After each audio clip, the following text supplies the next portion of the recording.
নমস্কার, ব্রেকিং বাংলায় আপনাদের স্বাগত। আমি জয়ন্ত মজুমদার। নির্বাচন কমিশন নতুন নতুন খেলা দেখাচ্ছেন, কারণ হচ্ছে তারা থামতেই চাইছেন না। আর শনিবার দিন তাদের একটি পরিসংখ্যানে আবার সেই হচ্ছে সন্দেহ তৈরি হয়েছে। আমি সন্দেহই বলছি যে হঠাৎ করে একটা ভোটার তালিকা আমাদের যেটা চলছে যে প্রসেস, তাতে হঠাৎ করে 7 লক্ষ ভোটারের নামটা তারা যুক্ত করেছে বলে জানাচ্ছে।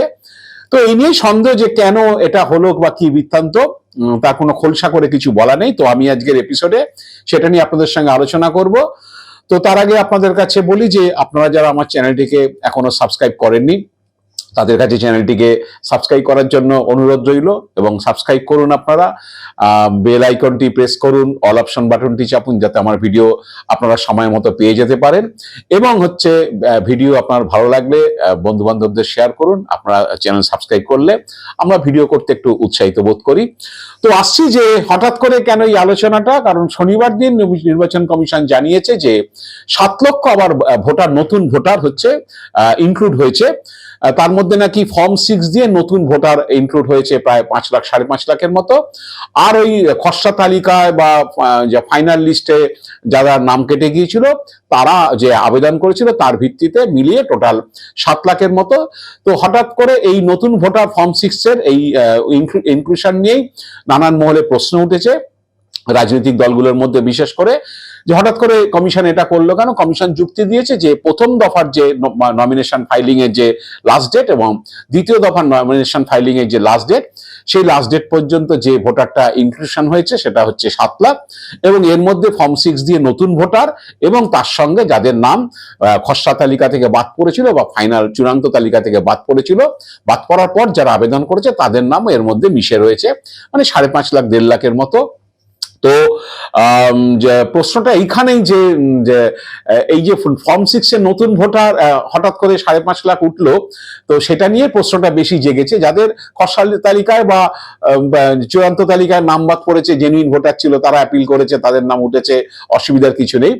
কারণ হচ্ছে যে যখন নির্বাচন কমিশন খসড়া তালিকা বার করে, তখন যে হিসেবটি দিয়েছিল বা ফাইনাল তালিকার সময় যে হিসেবটি দিয়েছিল, তাতে বলা হয়েছিল যে 9 লক্ষের মতো হচ্ছে নতুন ভোটার যারা 18 বছর ক্রস করেছে তারা আবেদন করেছিল। তার মধ্যে 1,88,000 মানে 1,90,000-এর মতো হচ্ছে নাম উঠেছে।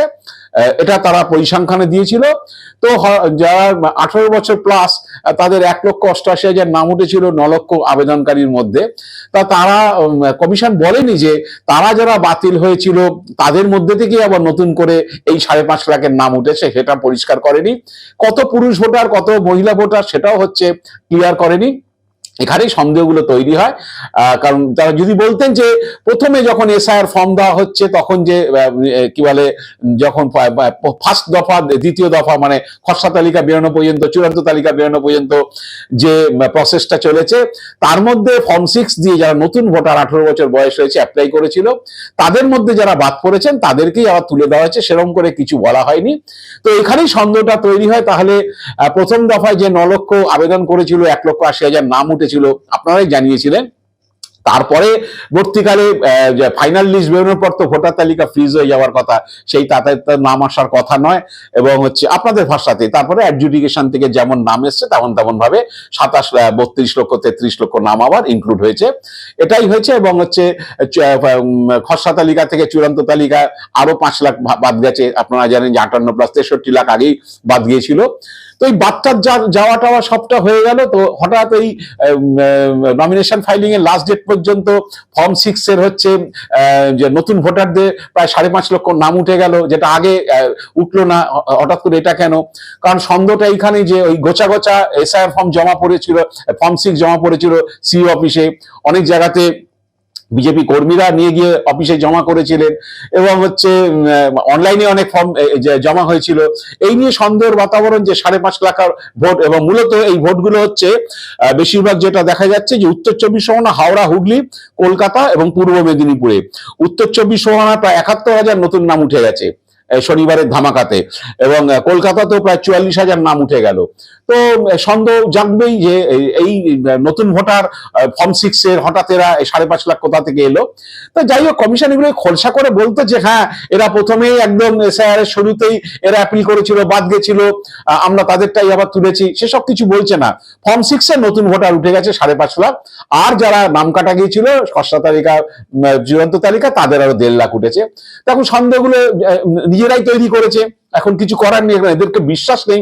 কারণ যারা যারা বসে আছেন, মনোজ আগরওয়াল এবং সুব্রত গুপ্ত, অনেকেই বলছেন যে এরা এখন আদা জল খেয়ে নেমেছে। 60 লাখ অ্যাডজুডিকেশনে নাম কাটতে চেয়েছিল, সেটা হয়নি। আমি আরো বলছি যে এইটা জানাজানির পরে তৃণমূল কংগ্রেসের পক্ষ থেকে বা অন্যান্য রাজনৈতিক দলের পক্ষ থেকে হচ্ছে ইতিমধ্যেই বিএলএদের মানে পলিটিক্যাল যারা এজেন্ট থাকে বুথের, তাদেরকে সতর্ক করা হয়েছে যে নতুন নাম এই যে 7 লাখ বলছে উঠেছে, এই নামটা যখনই আসবে, কারণ হচ্ছে ফাইনাল লিস্টে বেরোচ্ছে না, যেহেতু ট্রাইব্যুনাল অনেকে গেছেন, তাদের নাম যুক্ত হতে পারে ভোটের 48 ঘন্টা আগে পর্যন্ত।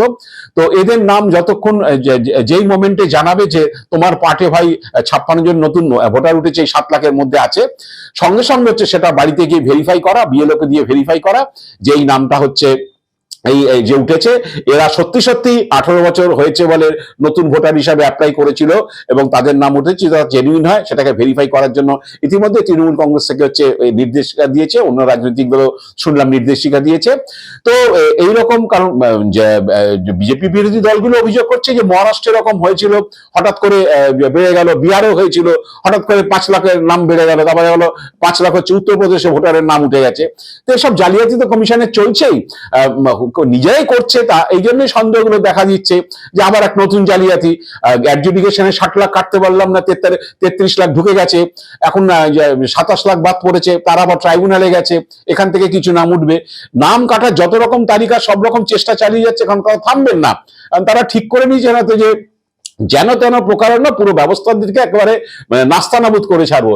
ইতিমধ্যেই হচ্ছে তৃণমূলের তরফে বা সিপিএম এর তরফে যেটা শুনলাম, বুথের এজেন্টদের হচ্ছে পরিষ্কার বলে দেওয়া হয়েছে, মমতা বন্দ্যোপাধ্যায় বলেছেন যে যারা বুথে এজেন্টরা যাবেন তারা যে কমিশন থেকে যে আমরা তালিকাটা পাবো, মানে রাজনৈতিক দলের যে তালিকাটা তারা দেবে, সেই তালিকা নিয়ে বুথে যাবেন, কিন্তু প্রিজাইডিং অফিসারের তালিকার সঙ্গে ম্যাচ করাবেন, যে প্রিজাইডিং অফিসারের যে ভোটার সংখ্যা, সেই ভোটারের সংখ্যার সঙ্গে আমাদের যে তালিকা তারা দিচ্ছে সেই তালিকা সমান কিনা সেটা মিলিয়ে দেবেন। যদি সেটা ঠিক না, যতক্ষণ সেটা সংশোধন না হবে ভোট চালু করতে দেবেন না, এটা নির্দেশ দিয়েছে। কারণ এগুলো হচ্ছে পুরনো যে অভিজ্ঞতা থেকেই এই রাজনৈতিক দলগুলো করছে। মহারাষ্ট্র লোকসভার সময় দেখেছেন বা বিধানসভা নির্বাচনে দেখেছেন, মহারাষ্ট্র, হরিয়ানা, এরকম বিভিন্ন রাজ্যে ভোট হয়েছে, ভোটের দিন কত দেখা গেল পার্সেন্টেজ, 65% ভোটের দিন রাত্রেবেলা, পরের দিন কত হলো 66, 3 দিন পরে দেখা গেল সেটা 5% বেড়ে গেল, লাফিয়ে লাফিয়ে শতাংশ বাড়ছে। নির্বাচন কমিশন বলছে না, এটা রিভাইজড হচ্ছে এত, লাফিয়ে লাফিয়ে শতাংশ বাড়ে।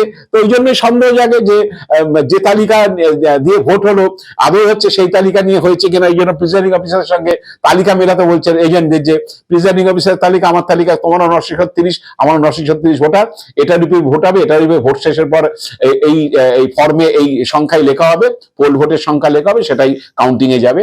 তো এইরকম একটা ব্যবস্থা চলছে। অনেকে বলছেন যে মনোজ আগরওয়াল ছাড়বেন না, জ্ঞানেশ কুমার তো রেডি হয়ে রয়েছেন, যত রকম ভাবে ফাঁক ফোকর খোঁজা যায় দিয়ে যদি কিছু গুজে দেওয়া যায়।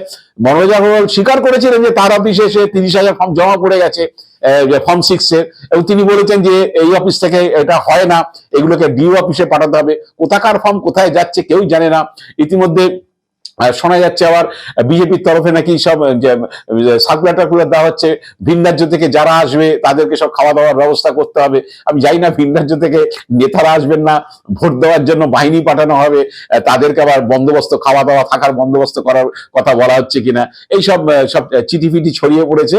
তো এখন এইসব ভোট যত আসবে তত হচ্ছে এইসবগুলো হবে। শুনলাম নাকি তৃণমূলও নাকি তৈরি হয়ে রয়েছে যে যদি এরকম কোনো মহল্লাতে এরকম বাইরের রাজ্যের ভোটার পাঠায় এইসব ফলস ভোট দেওয়ানোর জন্য, তো তাহলে তাদেরও হচ্ছে সুবন্দোবস্ত, মানে খাতির যত্ন নাকি করা হবে, শুনলাম আর কি, জানি না সত্য মিথ্যা কি ভোটের দিন সত্যি হবে কিনা।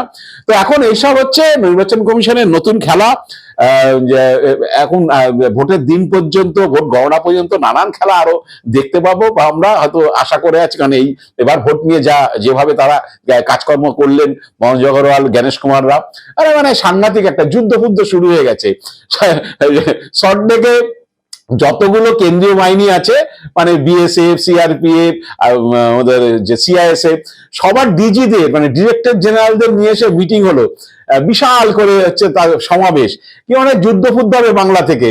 অন্য কোনো রাজ্যে, তামিলনাড়ুতেও ভোট আছে আমাদের প্রথম দফার সঙ্গে, কিন্তু সেখানে কি কেউ যাচ্ছে না, সব হচ্ছে বিশাল হচ্ছে বাহিনীর সব মাথারা এসে গেছে। আগে বাহিনীর যেটা হতো, এখানকার যারা আছে এই পূর্বাঞ্চলে যারা সিনিয়ররা আছে, সিআইএসএফ বা বিএসএফ বা সিআরপিএফ বা যাই, যেই ফোর্সি পাঠাক আধা সেনাদের, কি আইটিবিপি, যাদেরই পাঠাক, এসএসবি, তাদের এখানকার যারা পূর্বাঞ্চলে কর্তা আছে, তারাই সবকিছু ব্রিফিং টিফিং করতেন। এবার একেবারে কলকাতাতে একদম ইয়েরা, ডিরেক্টর জেনারেলরা চলে এসছে, মানে বাহিনীর একদম সর্বোচ্চ মাথারা যারা দিল্লিতে বসেন, তারা এখানে এসে মিটিং করছে কিভাবে ভোটটা করতে হবে। মানে এমন হচ্ছে একদম কাশ্মীর থেকে তো অলরেডি মার্কসম্যান চলে এসছে, সন্ত্রাসবাদী দমনের জন্য যে ভ্যান সিআরপিএফ এরা ব্যবহার করে, সেই ভ্যানও চলে এসছে। মানে আমি জানি না শেষমেশে কোথায় নিয়ে যাচ্ছে। তারপরে রেজাল্ট বেরোনোর পরে এই জ্ঞানেশ কুমার, এই মনোজ আগরওয়ালদের কি দশা হবে জানি না। আরো দিন পড়ে আছে, এখনো হচ্ছে আরো আপনাদের 4 মে পর্যন্ত অনেক খেলা কমিশন তো দেখাবে, তার জন্য অপেক্ষায় আছি। আজ এ পর্যন্তই। আপনারা ভালো থাকবেন, সুস্থ থাকবেন, নমস্কার।